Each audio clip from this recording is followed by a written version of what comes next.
अखेर कणकवली पोलीस निरीक्षक अमित यादव यांनी धडक कारवाई केलेली आहे। कणकवली शहरातील तब्बल 5 व्हिडिओ गेम पार्लरवरती कारवाई केली। जवळपास 42 व्हिडिओ गेम च्या मशीन ज्या आहेत त्या जप्त केलेल्या आहेत, कणकवली पोलीस ठाण्यामध्ये आणून ठेवलेल्या आहेत। त्याच्यासोबतच जे व्हिडिओ गेम पार्लरवरती काम करणारे कामगार होते त्यांनासुद्धा ताब्यात घेऊन इथं पोलीस ठाण्यामध्ये आणलेलं आहे।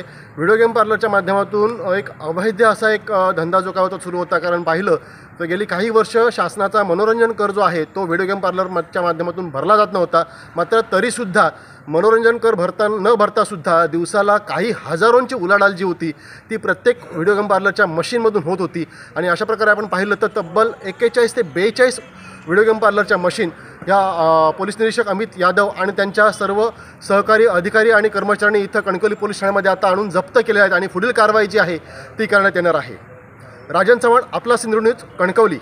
ताज्या अपडेट्स आणि ताज्या बातम्यांसाठी आजच सबस्क्राईब करा आपला सिंधुदुर्ग डिजिटल न्यूज चॅनेल।